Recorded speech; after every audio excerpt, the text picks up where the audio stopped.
ये सालों की मेहनत समझ लीजिए, कैसे 2016 के बाद से हम इस रिसर्च में लगे, करते करते करते करते आज यहाँ तक पहुंचे कि हम एक क्लाइंट को देख के, उनकी कंडीशन देख के ये सुनिश्चित करते हैं कि देखिए 99 to 100% के बीच में आपका रिजल्ट आएगा, जो कि एक बहुत बड़ी अचीवमेंट मैं समझता हूँ हेयर ट्रांसप्लांट की फील्ड में। नियो डीएचटी इसीलिए बहुत ज्यादा फेवर में आ गया है और एनआरआईज खास तौर पे बहुत ज्यादा पसंद कर रहे हैं। नॉर्मली इस सीजन के अंदर, जैसे अभी गर्मियां शुरू हो गई हैं, एनआरआईज नहीं अप्रोच करते थे हम लोगों को, बट इस बार ये है कि हमारे पास समय ही नहीं, इतना ज्यादा एनआरआईज का इन्फ्लक्स है कि वो गर्मियों में, सर्दियों में, हर जगह पे अभी वो स्पेशल ट्रेवल कर रहे हैं कि यही वाली टेक्निक से हमने ट्रांसप्लांट करवाना।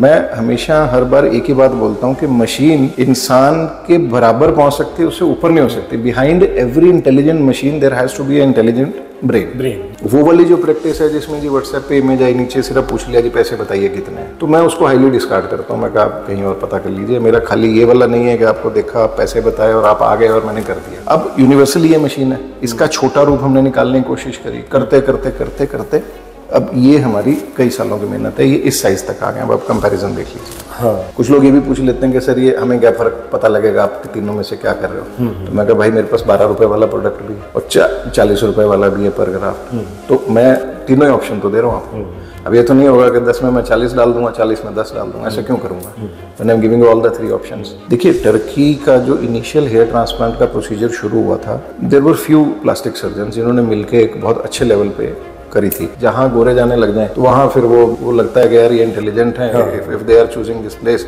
तो ये ठीक ही होगा। तो सारा यूरोप चला, फिर उसके बाद इसलिए उनकी वेव फैल गई। इस बारे में मैं आपसे ये एक सवाल और जानना चाहूँगा कि कभी भी किसी भी पेशेंट को जब हेयर रिस्टोरेशन की जरूरत पड़ती है, तो उससे किसी भी क्लिनिक में जाने से पहले किन किन पॉइंट्स को ध्यान में रखना चाहिए और किन किन पॉइंट्स को डिस्कस करना चाहिए?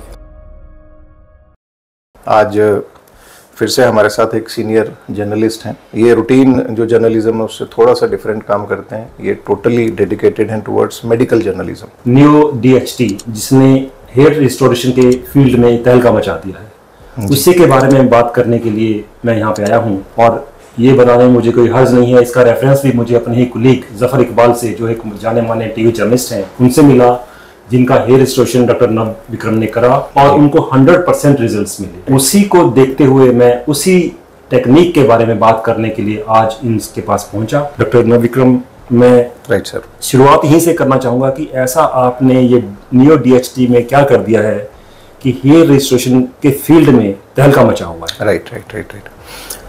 सबसे पहले तो शुक्रिया, आपने इंटरव्यू के लिए हमें चुना, और जफर जी का भी मैं शुक्रिया अदा करना चाहूंगा, उन्होंने प्रॉपर लाइव टेस्टिमोनियल दिया। अब आते हैं मुद्दे की बात पे। मेडिकल फील्ड के अंदर ये क्लेम करना कि देखिए ये 100% हो जाएगा, थोड़ा सा डिफिकल्ट रहता, बट अब ये सालों की मेहनत समझ लीजिए, कैसे 2016 के बाद से हम इस रिसर्च में लगे, करते करते करते करते आज यहाँ तक पहुंचे कि हम एक क्लाइंट को देख के, उनकी कंडीशन देख के, उनको जो भी हम एक प्लान फॉर्मुलेट करके देते हैं, तो हम ये सुनिश्चित करते हैं कि देखिए 99 to 100% के बीच में आपका रिजल्ट आएगा, जो कि एक बहुत बड़ी अचीवमेंट मैं समझता हूँ हेयर ट्रांसप्लांट की फील्ड में। अदरवाइज आप देखेंगे क्लिनिक्स का जो कंसेंट फॉर्म होता है, उसी के अंदर बड़े अक्षरों में लिखा होता है कि जी रिजल्ट की हमारी कोई जिम्मेवारी नहीं रहेगी।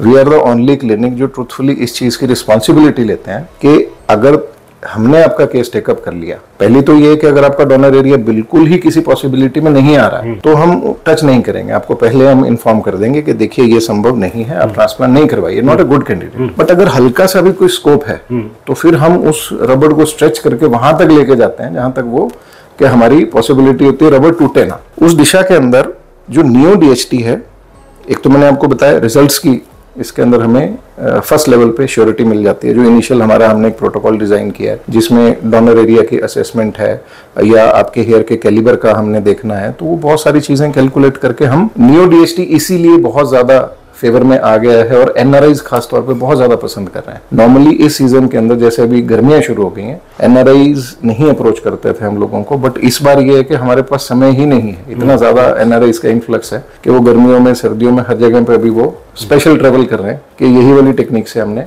ट्रांसप्लांट करवाना है। इसमें कहीं ये बात भी मैं पूछना चाहूंगा आपसे, जैसे आपने कहा कि डोनर एरिया की असेसमेंट करते हैं, कितना है और कितना उसमें से हम लोग एक्सट्रैक्ट कर पाएंगे, कितने हार्वेस्टिंग कर पाएंगे।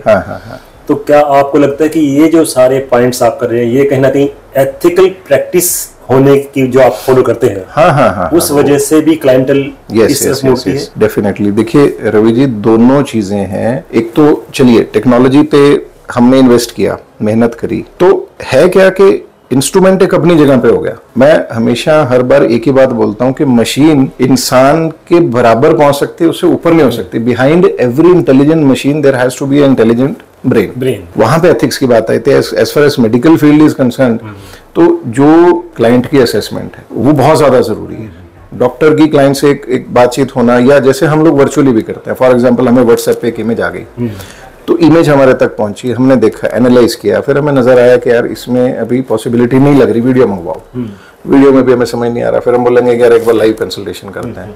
अनलेस एंड अनटिल के हम श्योर नहीं हो जाते कि इनको इतनी दूर से बुला रहे हैं, हम रिजल्ट नहीं दे पाएंगे, तो उसका कोई लॉजिक नहीं है। वो वाली जो प्रैक्टिस है जिसमें जी व्हाट्सएप पे इमेज आई, नीचे सिर्फ पूछ लिया जी पैसे बताइए कितने हैं, तो मैं उसको हाईली डिस्कार्ड करता हूँ। मैं कहा आप कहीं और पता कर लीजिए, मेरा खाली ये वाला नहीं है कि आपको देखा, पैसे बताए और आप आ गए और मैंने कर दिया। ऐसा नहीं है। एक बार आपसे मिलके देख के आपको कि हम कर पाएंगे नहीं कर पाएंगे, क्या पॉसिबिलिटी है, तभी आपको हम आगे इनिशिएट करें। तो एथिक्स तो ऑब्वियसली, हालांकि अभी मोर देन 80% क्लिनिक्स में देखता हूँ कि एथिक्स साइड पे रख के बैठे हों। उनको एक ही काम है कि भैया आज शाम तक कितने क्लाइंट हो गए, कितने क्लाइंट बुक किए, आगे ओटीज का क्या स्टेटस है। तो थोड़ा सा फिर हम क्वालिटी को और एथिक्स को अगर नजरअंदाज कर देते हैं, पूरी फील्ड के ऊपर से ही फिर लोगों का भरोसा साइड पे हो जाता है। तो एथिकल प्रैक्टिस पे चलने का ही नतीजा है कि आपने एक बहुत ही इनोवेटिव एक टेक्निक आपने इजाद की है, डीएचटी की। तो ये डीएचटी के बारे में असल में टेक्निकली मुझे बताइए, ये कितना डिफरेंट है एफयूई जो लागू रही है? Yes, very important question. Simple सी जो ये चीज है, ये देखिए, ये आप एक डेंटल मोटर है ना। अब इस डेंटल मोटर के आगे एक पंच लगता है जो हमारी ट्रेडिशनल एफयूई के अंदर हम यूज करते हैं, है ना। तो इसी पे हमने ट्रेनिंग करी, जब यूएस से ट्रेनिंग करी हमने, तो इसी के साथ हमने अपना इनिशियल काम शुरू किया। अब इसमें प्रॉब्लम क्या है, अब इसको होल्ड करके देखिए आप, ये अंदाजा सा इसका 300-320 ग्राम के आसपास इसका वेट है ना। अब हमने देखिए, मान लिया इसे एक्सट्रैक्शन शुरू करी। जब हम एक्सट्रैक्शन कर रहे हैं तो ऑब्वियसली हम थोड़ा सा स्पीड एक समय के बाद पकड़ जाते हैं, तो इसका वेट ड्यू टू इस मोमेंटम नीचे बोन को हिट करता है। तो जो डोनर एरिया पे पेन का मसला रहता है, सुनपना बहुत लंबे समय तक रह गया, पहला तो वो। सेकंड, इसमें क्या प्रॉब्लम थी कि इसकी जो कटिंग पावर है, जिसको टेक्निकली बोलते हैं टॉर्क, इसकी जो स्किन को काटने की ताकत है, वो प्रोपोर्शनल है आरपीएम के। जैसे इसको पीछे से करंट बढ़ाएंगे तो ये 6000-6500 आरपीएम पे स्किन को काटती है। अब 6500 राउंड्स पर मिनट पे अगर ड्रिल बिट स्किन में एंटर करी है, तो आप समझ सकते हैं कि रूट के आसपास की जो सेल्स हैं उनको ये डैमेज करती। तो जहां तो डोनर एरिया स्ट्रांग है, रूट स्ट्रांग है, वहां पे इसका इम्पैक्ट कम आएगा। बट जहां हल्की सी भी वीकनेस है, तो वहां ये उस रूट को काफी हद तक 30-40% डैमेज उस रूट की हो जाती है। तीसरा, इस मशीन के साथ इतना ज्यादा वेट है कि हम स्किन के नीचे अगर रूट हमारी कट रही है, रूट डैमेज हो रही है, एंगल हमारा क्या जा रहा है, हमें इसमें बहुत ज्यादा ज्ञान, हमारे हाथ को सेंसेशन नहीं मिल पाती। अब ये सारी चीजें क्यों मेरे सामने आई है, क्यों मेरे जहन में ये बहुत इंपॉर्टेंट लगा कि हम लोग बहुत मेहनत करते हैं, लाइक एक दिन पूरा लगे रहे हमने, फॉर एग्जांपल 5000 ग्राफ लगाए, बट जब रिजल्ट सामने आ रहा तो मन इस तरीके से हताश होता कि यार पैसे भी लिए, मेहनत भी करी, बंदे ने भी मेहनत करी, मेडिसिन यूज करी, अब रिजल्ट में मेरे को गैप्स क्यों दिख रहे हैं। वहां फिर हमने जो रिवर्स इंजीनियरिंग करी कि दिक्कत कहाँ पे आ रही है, तो वो निकल के आई। पहला तो यहाँ पे आई दिक्कत कि जिनका हल्का सा भी बॉर्डर लाइन वीक एरिया था, वहां पे ग्राफ्ट्स की डैमेज ये मशीन कर देती। अब यूनिवर्सली ये मशीन है, इसका छोटा रूप हमने निकालने की कोशिश करी, करते अब ये हमारी कई सालों की मेहनत है, ये इस साइज तक आ गए। अब आप कंपैरिजन देख लीजिए। हाँ। अब इसको होल्ड करिए आप, इसका सारा वेट 27 से 30 ग्राम के बीच में वेरी करता है। बिल्कुल। इसमें और इसमें फर्क क्या है, ये देखिए कि इसका अगर एक लाइन पे हमने यूज किया तो ये पूरी यूनिट चेंज हो जाती है। ये नया ही इक्विपमेंट यूज होएगा। इसमें सिर्फ आगे फ्रंट की टिप चेंज होती है। दूसरा इसमें फीचर आ गया, लाइट वेट की वजह से बोन को हिट नहीं कर रहा, नीचे जाके बोन को टकराएगा नहीं लगेगा, तो जो क्लाइंट की रिकवरी पीरियड है वो बहुत फास्ट हो जाता है, टिश्यू डैमेज कम रहेगा। और दूसरा कोलेटरल डैमेज। अब रूटीन में इस मोटर से क्या होता है कि जैसे फॉर एग्जांपल 3 हमारे पास रूट्स हैं, इसको हमने निकाला, तो प्रेशर की वजह से, आरपीएम की वजह से ये साथ वाली रूट्स ये भी दो कुछ हद तक डैमेज हो जाते हैं। इसको बोलते हैं कोलेटरल डैमेज। जी बिल्कुल। वो चीज क्योंकि इसकी कटिंग पावर 600 आरपीएम पे आ गई, 600 से 700 आरपीएम पे ये वही काम कर रही है जो ये 6000 आरपीएम पे करती थी। तो इतनी स्लो उस पे स्किन को काट के अगर ला रही है तो उतना ही ग्राफ्ट की कोलेटरल डैमेज भी कम है, टिश्यू डैमेज भी कम है, बोन को हिट करने के चांसेस भी नहीं है, तो ऑब्वियसली आपकी रिकवरी फास्ट होगी। तो ये हमारी बैकबोन है नियो डीएचटी की। हालांकि ये हमारा फर्स्ट प्रोडक्ट था नियो प्लेटिनम FUE। अब ये नियो प्लेटिनम क्यों लगाया, इसमें कोई बहुत बड़ी रॉकेट साइंस या मैंने कुछ इसमें रोबोट्स नहीं डाले हैं, ये सिर्फ डिस्टिंग्विश करने के लिए, अलग दिखाने के लिए कि जो ट्रेडिशनल FUE थी इस मोटर, इसको ट्रेडिशनल FUE बोलते हैं, this is neo platinum FUE, ये हमने अपना प्रोडक्ट डिजाइन किया है। इसका नेक्स्ट वर्जन ये यहाँ तक तो हम पहुंच गए नियो प्लेटिनम FUE में, हमारा ग्राफ्ट सर्वाइवल रेट हो गया 95%, जो कि पहले 80-82% के आसपास रहता था। स्टिल जो 5 से 7% लॉस था उसके पीछे अब हम पड़े, तो फिर निकल के आया कि जो हम स्लिटिंग कर रहे हैं, जो छेद करते हैं जहां पे ग्राफ्ट को लगाना है, इस FUE के अंदर सिंपल नीडल यूज होती है, 18 गेज की नीडल है या 20 गेज की नीडल है, उससे छेद करके और फिर उसमें हम उसको इंसर्ट कर देते हैं रूट को। अब वहां पे भी कोलेटरल डैमेज है। फिर हम गए शिफ्ट किया चोई प्लांटर की तरफ, जो कि DHI के अंदर यूज होता है। अब चोई प्लांटर में भी आप देखिए टेक्निकली क्या है कि चोई प्लांटर भी एक नीडल ही है, वो भी एक सुई है, नीडल है। उस नीडल के अंदर आगे आप ग्राफ्ट डालते हो और फिर उसको स्किन में डाल के आप पुश करते हो। तो पहली तो चोई इम्प्लांटर के अंदर प्रॉब्लम क्या आई हमें कि डालने में ग्राफ्ट और पुश करने के अंदर डैमेज हुआ। ट्रेडिशनल FUE से हमारी एक्सट्रैक्शन में तो ऑलरेडी डैमेज हुई थी, सेकंड ये हो गया। और तीसरा उसमें क्या था कि मान लीजिए जो नीडल का जो फर्स्ट 1/3 है वो तो आपका एग्जैक्टली उतना ही है जितना आपने स्लिट साइज बना, मान बोले कि 0.9 मिलीमीटर, लेकिन जैसे जैसे अंदर जाते हैं तो नीडल राउंड हो जाती है, इसका डायमीटर 1 मिलीमीटर से ऊपर चला जाता है। तो आपने स्लिट करनी थी 0.9 की, you ended up in 1.2 mm। अब इसकी वजह से मान लिया 5000 आपने छेद बनाने हैं, तो 0.3 के हिसाब से इंटू 5000 करो, कितना ज्यादा आपने रेसिपिएंट एरिया पे डैमेज कर दिया। हाँ।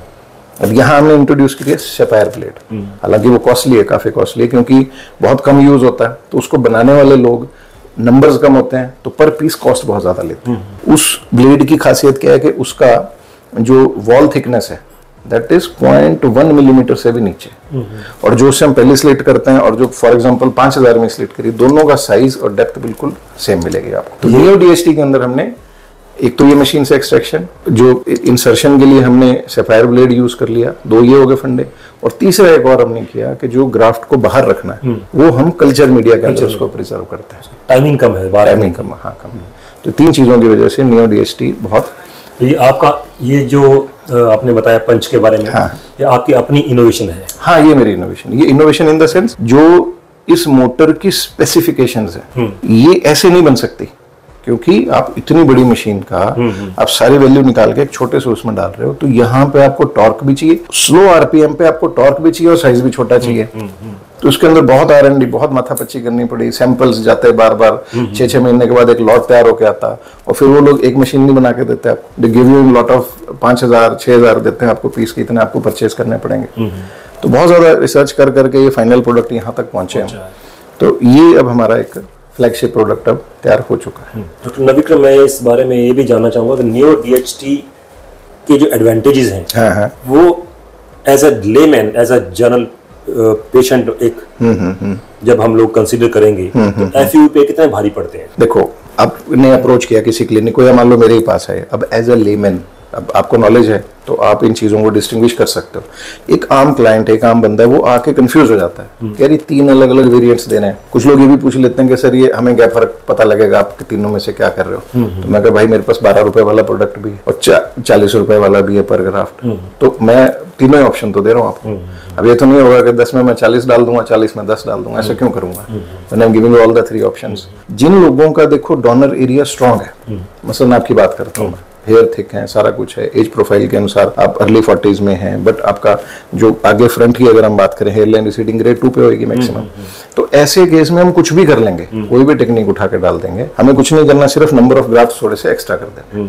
मसलन आपकी 2000 ग्राफ्ट की रिक्वायरमेंट है, मैं ट्रेडिशनल FUE से इसी डेंटल मोटर से करता हूँ, डैमेज रेट मेरे को पता है कि इसमें अंदाजा सा हाईएस्ट 20-22% तक पहुंचेगा, तो मैं अप्रोक्सीमेटली उतनी ग्राफ्ट आपके एक्स्ट्रा लगाता हूँ।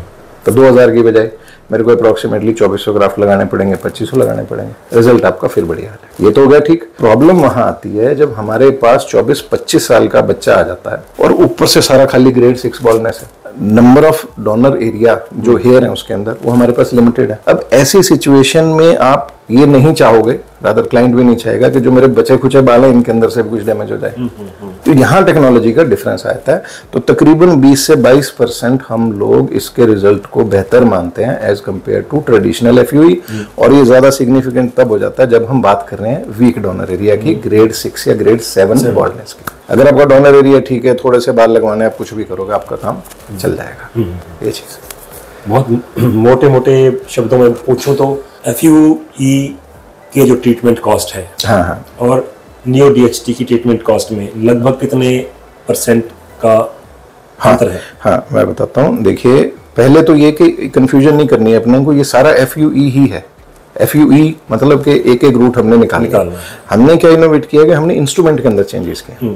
अब टेक्निक में चेंज नहीं किए, है FUE, बट FUE के एक्सट्रैक्शन, प्लांटेशन, उस सिस्टम के अंदर हमने चेंजेस कर दिए। वही जो फाइन प्रिसीजन है, हाँ, उसी की कॉस्टिंग है। उसी कॉस्टिंग है, R&D की कॉस्टिंग है जो हमने इस पे इतना पैसा लगाया। कॉस्ट की अगर हम बात करें तो जो मार्केट में इस वक्त जो रूटीन FUE आप डेंटल मोटर से कराते हैं 10 रुपए ग्राफ्ट के आसपास कोई भी ठीक ठाक क्लिनिक कर रहा है। थोड़ा सा हायर लेवल पे अगर इसी से करते हैं 20 रुपए पर ग्राफ्ट ले लेते हैं। हमारी क्लिनिक पे अगर हम ट्रेडिशनल FUE यानी कि सारा लॉट हमने निकाला ग्राफ्ट्स का और फिर उसको प्लांट किया, अगर उस मेथड से करते हैं और ये हमारी नैनो मोटर यूज करते हैं तो हम 25 रुपए पर ग्राफ्ट आपसे चार्ज करते हैं। इसका जो नेक्स्ट वर्जन है नियो DHT, अगर हम उसकी बात करते हैं तो उसमें प्राइस 40 से लेके 45 रुपए पर ग्राफ्ट के आसपास वेरी करता है, डिपेंडिंग अपॉन के डोनर एरिया की वीकनेस कितनी है और कितना समय हमें लगने वाला है ना, कितना होल्डिंग सोल्यूशन या कितना कल्चर मीडिया हमारा बार बार रिपीट हो, क्योंकि इसके सारे इंग्रेडिएंट्स कॉस्टली हो। सो कॉस्ट का तो ये समझ लो कि अगर हम मार्केट से देखें तो 4 गुना कॉस्ट हो जाती है बेस लाइन से अगर देखें। अगर मिडल वाला सेगमेंट देखें हमारा 25 रुपए पर ग्राफ्ट वाला, वो भी 94-95% तक रिजल्ट्स उसके भी। मैं ये समझता हूँ कि देखो डोनर एरिया आपको एक फिक्स डिपॉजिट मिला हुआ है ना, तो वो आपकी चॉइस है कि आपने उसको कैसे इस्तेमाल करना है। अगर आपको लगता है कि हाँ ठीक है, आगे थोड़ा सा है 35-40 साल के बीच में एज है, थोड़ा सा आगे ग्रेड 2-3 तक मेरा लगा दूं चल जाएगा, कैसे भी लगवा लो चल जाएगा, तो फिर कोई फर्क नहीं पड़ता उसके अंदर। और जब वीकनेस, जब फिनिश चाह रहे हो बिल्कुल एक एक चीज साफ सुथरी क्रिस्टल क्लियर हो, कैनवस वजह से पेंट करते हैं, फिर नियो DHT से बेहतर रिजल्ट आपको कहीं नहीं मिलेंगे। तो इस नियो DHT के बारे में अगर मैं बात करूं तो क्या ऐसा करके कहीं ना कहीं आप इंटरनेशनल लेवल पे टर्की के में जो हेयर ट्रांसप्लांटेशन की बात होती है उसको कम्पीट कर रहे हैं? हालांकि सुनने में भी आया है कि टर्की में भी अब क्वालिटी कंप्रोमाइजेस के केसेस सामने आ रहे हैं। मैं बताता हूँ आपको, टर्की का सुन लो, टर्की की क्या स्टोरी चल रही है। देखिए, टर्की का जो इनिशियल हेयर ट्रांसप्लांट का प्रोसीजर शुरू हुआ था, there were few plastic surgeon जिन्होंने मिलकर एक बहुत अच्छे लेवल पे करी थी। टर्की को बेसिक एडवांटेज है उसकी ज्योग्राफी का, है ना, यूरोप का पार्ट होने की वजह से, और यूरोप में हेयर ट्रांसप्लांट कॉस्टली है। टर्की का जो सिस्टम है मेडिकल सिस्टम मोर और लेस इंडिया जैसा है ना, बहुत ज्यादा हैवी रेगुलेशंस नहीं है, सरकार की बहुत ज्यादा पाबंदियां नहीं है, तो इंस्पेक्टरी वाला काम वहाँ पे कम है। तो इस तरीके से वो लोग थोड़ा सा इसको पुश करके और फिर फ्लरिश हो गए। और दूसरी बात है, जहाँ गोरे जाने लग जाए तो वहां फिर वो लगता है कि यार ये इंटेलिजेंट है, if they are choosing this place तो ये ठीक ही होगा, तो सारा यूरोप चला। फिर उसके बाद इसलिए उनकी वेव फैल गई। अब as far as innovations are concerned वो ऑलमोस्ट उसी लेवल पे खड़े हैं अभी। पिछले 3 से 4 साल से, आफ्टर कोविड की बात कर रहा हूं मैं, अब हमारे pass on an average month में 3 से 4 हमारे पास रिपेयर के केसेस या डिससेटिस्फाइड केसेस आ जाते हैं टर्की से। या तो प्लांटेशन की डायरेक्शन के अंदर दिक्कत आएगी, या उनकी जो हेयर लाइन है उसके अंदर सिमेट्री में दिक्कत आएगी, या जितने ग्राफ्ट बताए उतने नहीं लगाए ऐसा कुछ होगा, या ग्राफ्ट सर्वाइव नहीं किए, तो कुछ ना कुछ कहीं ना कहीं से डिससेटिस्फेक्शन आ गई। क्योंकि जहां रश ज्यादा हो जाएगा ऑब्वियसली क्वालिटी वहां पे आपको कॉम्प्रोमाइज कहीं ना कहीं देखने को थोड़ा बहुत मिलेगा। तो ये चीज है। तो टर्की से तो फार बेटर। मैं कहूँगा वो लोग अभी इतना उनके पास समय ही नहीं है कि वो इतना इस पे लगाए। ये तो हम जैसे कुछ जिसको कह लो कि जुनूनी लोग हैं जो समझते हैं कि यार सारी चीज पैसा ही नहीं होता, या सारी चीज एक वही नहीं होता कि मल्टीप्लाई करे जो भीड़ इकट्ठी कर लो। तो थोड़ा सा हम इनोवेशन वाली साइड पे चले हैं, तो किसी के पास इतना समय नहीं है। हर बंदा एक ही चीज में लगाओ कि भैया नंबर ऑफ केसेस बढ़ाओ, स्टाफ लाओ और मस्ती करो, जो जितना आ गया बस बढ़िया। मैं थोड़ा सा अलग सोचता हूं। तो आप ये कहना चाहेंगे कि नियो DHT की जो आपने इनोवेटिव टेक्निक इजाद करी है, ये मेडिकल टूरिज्म को एक नया बूस्ट दे सकती है? दे सकती है। अब ये ऑब्वियसली एक मेक इन इंडिया वाला प्रोडक्ट है, हमारा अपनी एक चीज है। और ऑब्वियसली टूरिज्म तो है ही है। मेरे पास 80% क्लाइंट्स आते ही बाहर से हैं। मेरे को लगता है शायद जो मेरा प्राइस है वो इतना, वो शायद उनके लिए इंडिया वाली कम्युनिटी के लिए वो भी महंगा है। तो डीएसटी मोस्टली एनआरआईज ही करवा रहे हैं पिछले 1.5 से 2 साल से, बहुत ज्यादा इन्फ्लक्स है, गोरे भी बहुत आ रहे हैं। तो वो सारा सीन ऑब्वियसली कहीं ना कहीं मेडिकल टूरिज्म को तो इसमें बूस्ट मिल ही रहा है। ओवरऑल भी आप देखोगे तो इंडिया ने बहुत बड़ा इसमें एक चंक लिया है वर्ल्ड का मेडिकल टूरिज्म के अंदर। पीजीआई है अपना, या चंडीगढ़ के बहुत सारे हॉस्पिटल्स हैं, वर्ल्ड ओवर से लोग यहाँ पे कुछ स्पेसिफिक ट्रीटमेंट्स के लिए विजिट करते हैं। इस बारे में मैं आपसे ये एक सवाल और जानना चाहूँगा कि कभी भी किसी भी पेशेंट को जब हेयर रिस्टोरेशन की जरूरत पड़ती है, तो उससे किसी भी क्लिनिक में जाने से पहले किन किन पॉइंट्स को ध्यान में रखना चाहिए और किन किन पॉइंट्स को डिस्कस करना चाहिए? हाँ, देखो ये बहुत इंपॉर्टेंट क्वेश्चन है। सिंपल सा लॉजिक ये आप समझ के चलो कि हेयर ट्रांसप्लांट, पहली तो ये बात कि इसको आप ऐसे ना समझो कि ये सलून वाला प्रोसीजर है, जाके जी मैंने किसी नाई से बाल कटवा लिए, ऐसा नहीं है। ये सर्जिकल प्रोसीजर है ना। मैं 5000 ग्राफ्ट्स की बात कर रहा हूँ, तो 5000 छेद आपके डोनर एरिया पे होंगे और 5000 छेद आपके रेसिपिएंट एरिया पे होंगे। 10,000 आप उसको लेके चलो, इतनी बार आपको पिंच किया जाएगा, और वहां पे रिस्की वाला फंडा तो लेना ही नहीं चाहिए। पहली चीज ये कि क्लिनिक की चॉइस ऑब्वियसली एक प्रॉपर आपको चूज करना पड़ेगा कि मेडिकल प्रोसीजर है, मैं ह्यूमन बॉडी के साथ मैं कुछ करने जा रहा हूँ। सेकंड, आपकी जो असेसमेंट है दैट इज मस्ट। वो वाला जो सिस्टम चला हुआ जी के क्लिनिक्स हैं, कमर्शियल क्लिनिक्स हैं, ऐड देखिए आपने जी, फोटो भेज दी, पैसे बताओ जी, पैसे बताए नहीं जी, ज्यादा है जी, थोड़े कम कर लो जी, वो सब्जी खरीदने वाला सिस्टम। और फिर आपने वो क्लिनिक चूज किया, डॉक्टर से मुलाकात नहीं हुई, चलो भी करवा लिया ट्रांसप्लांट, और बाद में कोई फॉलोअप नहीं, कोई सिर पैर नहीं, पता ही नहीं आपको कहाँ कौन डॉक्टर है, किसने कर दिया, क्या कुछ हुआ। ऐसे बहुत चल रहे हैं सेंटर्स, तो भीड़ में करवाए जाते हैं लोग। वैसा नहीं करना चाहिए। आपकी असेसमेंट यानी कि डोनर एरिया में भैया उतने दम है अभी कि मेरे ये बॉल्डनेस को कवर कर सके, ये कर कौन रहा है, कौन करेगा, प्लानिंग कौन कर रहा है, एटलीस्ट डॉक्टर आगे टच भी कर रहा है पेशेंट को, मिल भी रहा है। तो सारी चीजें एनालाइज करके, कैलकुलेट करके तभी फिर घुसना चाहिए उसके अंदर। सीधा सीधा जो भी कंसेप्ट है तो हम उसको डिस्कार्ड करते हैं कि भैया ये नहीं काम, आपको अब कितना कर लेंगे आप, अब मेरी जितनी कैपेसिटी में उतना ही काम उसी लेवल तक ही रखूंगा ना, तो उसमें मैं चूज कर सकता हूँ अपने पेशेंट्स को। जब हमने बिल्कुल वो सरकारी वाला कर दिया कि ठीक है जी आ जाओ सारे, तो वहां फिर क्वालिटी आपकी खत्म हो जाएगी। चॉइस फिर आपके पास है ही नहीं, जो जैसा आ गया भैया लगा दो, इसके बाद वो चीज नहीं। इसमें जिस टेक्निक का आपने अभी जिक्र किया, नियो डीएचटी का, आपको लगता है कि इस बात को समझने के लिए पेशेंट्स को किसी रॉकेट साइंस की जरूरत नहीं है, सिर्फ उसकी क्वालिटी ही उसको चाहिए? बस मोटा मोटी सिंपल से लॉजिक है। आप रूटीन जो करवा रहे हो और इसमें ये फर्क है, इसके इंस्ट्रूमेंट बेटर है। आपने कैनवस पे एक फोटो बनानी है, आपने इमेज बनानी है, कैसी कलम है आपके पास, शार्प है कि नहीं है, उस पर बहुत सारी चीजें निर्भर करेगी। उस कलम कितनी वैरायटी की कलम है आपके पास, है ना। तो बस इतना ही एक आम आदमी के लिए सोचने की जरूरत है कि भैया इस कलाकार के पास जो पोर्ट्रेट पे इमेज बनानी है उसके लिए इसके पास पूरे रंग, पूरी कलमें और पूरी इसको अकल, और इसके पास आर्ट है। That's it.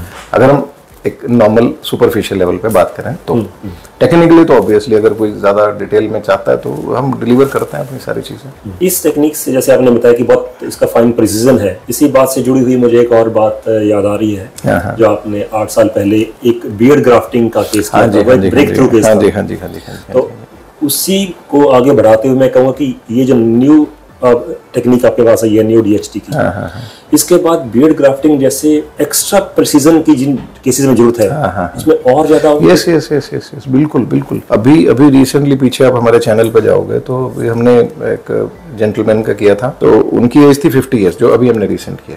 जो आपके वाले केस में था तो अराउंड 18-19 साल का था।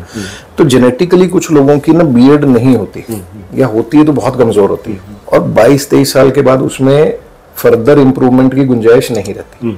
उससे पहले जैसे मैं हर एक को एडवाइस करता हूँ कि मिनॉक्सिडिल लगा लो, आप डर्मा रोलर यूज करके देख लो, चीजों में इंप्रूवमेंट होती है तो कंटिन्यू कर लो 6 महीने तक, अगर नहीं होती तो फिर भैया इसमें ट्रांसप्लांट होगा। अब उस वक्त भी बहुत मेहनत करके हमने वो किया था, that was a extraordinary case, बहुत अच्छा, उनकी लाइफ चेंज हो गई, बच्चे की बड़ा बढ़िया रहा।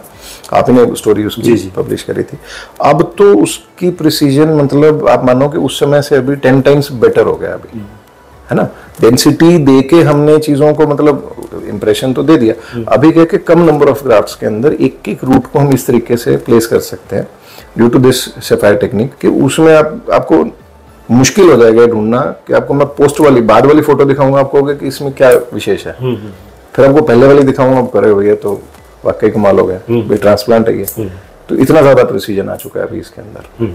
तो that is all due to पंच बारीक हो गए, प्रिसाइज हो गए, डैमेज नहीं है ना, तो उससे चीजें बेटर होती जा रही हैं। तो नियो डीएसटी ही करते हैं अब, फेस के ऊपर तो बाय डिफॉल्ट हम कर ही रहे हैं, तो अच्छे रिजल्ट्स आ रहे हैं इसके। तो मैं समझता हूँ कि जो ये नया आपने एक इनोवेटिव टेक्नोलॉजी इजाद की है नियो डीएसटी की, ये हेयर रजिस्ट्रेशन प्रोग्राम के अंदर एक नया रूप लाने वाली है, नया तहलका लाने वाली है, और एक इसका पूरा का पूरा एक इसका शेप चेंज करने वाली है। हाँ। जो ढर्रे पे चला जा रहा है ना एक सिस्टम, जो अब तक है कि भी जैसा है करी चलो, कोई बात नहीं है, रिसर्च की इसमें रिसर्च गोरे करेंगे, हम फॉलो कर लेंगे उसको, वो कंसेप्ट नहीं है। हम लोग बहुत इनोवेटिव हैं, हमारा इंडियंस का दिमाग फर्टाइल है। अब पीआरपी के अंदर हमने कितने चेंजेस कर दिए। लोग पहले पीआरपी उनके लिए हवा होती थी कि पीआरपी कराइए भैया, 2 दिन के लिए स्वेलिंग रहेगी, पता नहीं क्या हो जाएगा, पेन इतना होगा। अभी कुछ भी नहीं, बच्चों का खेल रह गया, कोई स्वेलिंग नहीं है, कोई कुछ नहीं है, इन एंड आउट है। अब जो प्रोटोकॉल हम लोग डिजाइन करते हैं हम उसको पब्लिश भी कर देते हैं, बट बीइंग के यार थर्ड वर्ल्ड कंट्री है, इंडियंस को क्या आता है, तो वो नहीं एक्नॉलेज करते उस चीज़ को। बट प्रैक्टिकली अब जब जो रिजल्ट दे रहे हैं हम लोग, उसको तो एक्नॉलेज करना ही पड़ेगा उनको। उसमें तो गोरे हो चाहे कोई हो वर्ल्ड ओवर, उनको माननी ही पड़ेगी कि भैया ये लोग काम कर रहे हैं, है ना। तो उस चीज़ का तो फर्क है ही। ठीक है। तो मैं इस एपिसोड के में फिलहाल नियो डीएसटी के बारे में इतना ही जानूंगा। और दोस्तों, ये एक इनोवेटिव आइडिया है। हमेशा दुनिया में जो भी चमत्कार हुए हैं वो नए आइडिया से, नए जनरेशन टेक्नोलॉजी से ही हुए हैं। नियो डीएसटी एक ऐसी टेक्नोलॉजी है जो डॉक्टर विक्रम ने बताया है, ये शायद हेयर रजिस्ट्रेशन प्रोग्राम के अंदर बिल्कुल एक नया रूप सामने लेके आने वाली है। हालांकि बहुत सारे सवाल मेरे पास हैं और बहुत सारी एपिसोड्स मेरे पास हैं, जिसका जिक्र मैं अगले एपिसोड में करूंगा। एक अगला एपिसोड में इसके बारे में एक जरूर करूंगा जो सिख जेंटलमैन में और महिलाओं में ट्रैक्शन एलोपेसिया, आगे के बाल, फ्रंटल जो बाल हो जाते हैं, उनके बारे में जिक्र जरूर करूंगा। उस एपिसोड के लिए आप मुझसे जुड़े रहिए। Thank you so much.